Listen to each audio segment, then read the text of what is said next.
तो मयंक जी, अब ये बताइए कि हमारे ज्योतिष में 9 ग्रह हैं, जी तो उन 9 ग्रह के बारे में बताइए थोड़ा कि हर एक मैं जानना चाहूँगा एक-एक के बारे में क्या और इन्फॉर्मेशन दे सकते हैं आप? जी जी जी, बड़ा अच्छा सवाल किया आपने। देखिए क्या है कि हमारे ज्योतिष में हमारे सोलर सिस्टम में 9 ग्रह हैं, जिसमें सूर्य, चंद्रमा, Mercury, Venus, Earth, Mars, Jupiter, Saturn, Uranus, Neptune, Pluto. Actually 12 हैं, बट जिनकी रेज हम तक ज़्यादा पहुंचती हैं, जिनसे हम ज़्यादा इफेक्ट होते हैं, वो 9 ग्रह हैं। अगर आप सूर्य की बात करें तो सूर्य हमारी आत्मा का कारक है। सूर्य हर वो चीज़ हमको दिखाता है जो चीज़ हमारे लिए ज़रूरी होती है। और सूर्य हमारे पिता का भी कारक है, सूर्य हमारे भाग्य वृद्धि का भी कारक है। इसी तरीके से सूर्य हमारे जीवन में प्रकाश से भरने वाली एक ऊर्जा है, जिसके थ्रू हम संसार को देखते हैं या समझते हैं। अब यहाँ पे सवाल ये होता है कि डिपेंडिंग ऑन द कुंडली, कि जिसका सूर्य अच्छा है, बलवान है, वो व्यक्ति अपने जीवन में प्रगति जल्दी करता है, उसको लोगों का साथ ज़्यादा मिलता है, उसको बड़े लोगों का साथ ज़्यादा मिलता है। जिनका सूर्य खराब है, उनको कहीं ना कहीं जीवन में प्रगति करने में बहुत ज़्यादा कष्ट आते हैं। इसी तरीके से आप चंद्रमा की बात करिए तो चंद्रमा हमारे मन का कारक ग्रह है, हमारी माता का कारक है। इसके साथ साथ चंद्रमा हमारे कैश फ्लो भी है। इसके साथ साथ चंद्रमा हमारा घर भी है, हमारी गाड़ी भी है, हमारा सुख चैन भी है। जिसे हम सुख बोलते हैं वो चंद्रमा से आता है। इसका पैसे से कोई लेना देना नहीं है, लेकिन ये आता सुख चंद्रमा से ही है। इसीलिए बोला जाता है कि आप चंद्रमा को देखिए तो आपके मन में केमिकल रिएक्शन होगा, जिसकी वजह से आपको आनंद की प्राप्ति होगी। इसके बाद आएंगे तो जुपिटर की बात आती है, गुरु बृहस्पति की बात आती है। गुरु एक ऐसा प्लैनेट है जिसके लिए बोला जाता है कि अगर जिसका गुरु अच्छा उसका सब कुछ अच्छा। अगर आप सोलर सिस्टम में भी देखिए तो जुपिटर के पीछे सैटर्न है और जुपिटर के आगे बाकी 4 ग्रह हैं। तो सूर्य सारे ग्रहों को अपनी तरफ खींचता है, जुपिटर उसको बचा के रखता है, और उसके पीछे शनि है जो जुपिटर को पकड़े रहता है। तो इसका मतलब ये होता है कि जुपिटर हमारे शरीर में या हमारे सोलर सिस्टम में हमको बचा के रखता है। इसीलिए जब जब हम ज्ञान प्राप्त करते हैं तो हमें बहुत सी लाइफ में हमारी चीज़ें चली जाती हैं। इसीलिए बोला जाता है कि गुरु बनाओ। जैसे कल हम नीम करौली बाबा जी के पास जाएंगे, बहुत लोगों ने उनको गुरु माना है, बहुत लोगों ने बनाया है। वो है नहीं, लेकिन तब भी लोगों ने उनको बना लिया है। तो लोगों ने अपना जुपिटर स्ट्रॉन्ग किया है। जुपिटर प्रॉस्पेरिटी का कारक है। इसीलिए जब लोग कोई वहाँ जाता है तो उसकी जीवन में प्रॉस्पेरिटी बढ़ जाती है। इसके साथ साथ जब आप मंगल की बात करेंगे तो मंगल ऊर्जा का कारक है। मंगल, अगर आप हमारे शरीर में बात करेंगे, मंगल हमारे पेट का मणिपुर चक्र का देवता है, जो कि हमारे शरीर में 4% अग्नि होती है। मंगल उसको डिनोट करता है। जिसकी लाइफ में मार्स अच्छा, मंगल अच्छा, उसकी लाइफ में ऊर्जा की कमी नहीं रहती है। वो कोई भी काम बिना किसी सहायता के कर सकता है। ये मंगल का अपना काम करने का तरीका है। आउटस्पोकन होता है। मंगल को ये है कि मुझे किसी का साथ नहीं चाहिए, मैं अकेले ही बहुत कुछ कर सकता हूँ।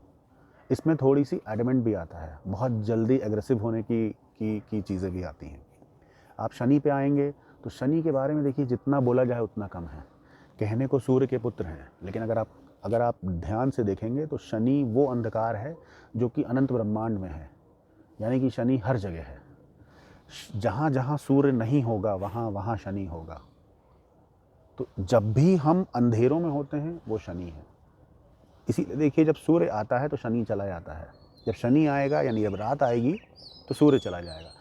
इसी तरीके से आप इसको ऐसे देखिए, जब हमारे घर में फादर आते हैं तो बेटा क्या करता है, वहाँ से हट जाता है, या थोड़ा कूल एंड काम हो जाएगा। और जैसे ही फादर जाएंगे वो अपने घर में खुद देवता बन जाता है। तो इस तरीके से कॉन्शियसनेस काम करती है।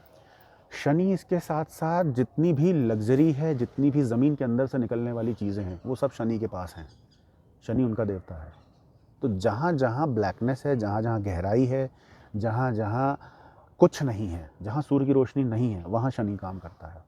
तो जिसका शनि अच्छा होता है उसके बैकग्राउंड में या उसके फोरफादर से उसको बहुत सारी चीज़ें नहीं मिलती हैं, लेकिन उसके बावजूद भी वो अपनी मेहनत से, अपने कर्म से चीज़ों को पा लेता है। ये शनि का काम करने का तरीका है। लोगों को शनि से बहुत डराया जाता है, लेकिन इससे ज़्यादा अगर कोई भी ग्रह नहीं दे सकता सिवाय केतु के। शनि जितना दे सकता है उससे ज़्यादा सिर्फ केतु दे सकता है और कोई नहीं दे सकता। ये शनि का काम करने का तरीका है। इसके बाद आप आएंगे राहु पे। तो राहु को लोगों ने बदनाम ज़्यादा किया है। एक्चुअली राहु क्या है, शनि के निर्देशों पे काम करने वाले ग्रह हैं। राहु वही करते हैं जो शनि करवाते हैं या कहते हैं, वो आदेश देते हैं। केतु भी वही करते हैं जो शनि आदेश देते हैं।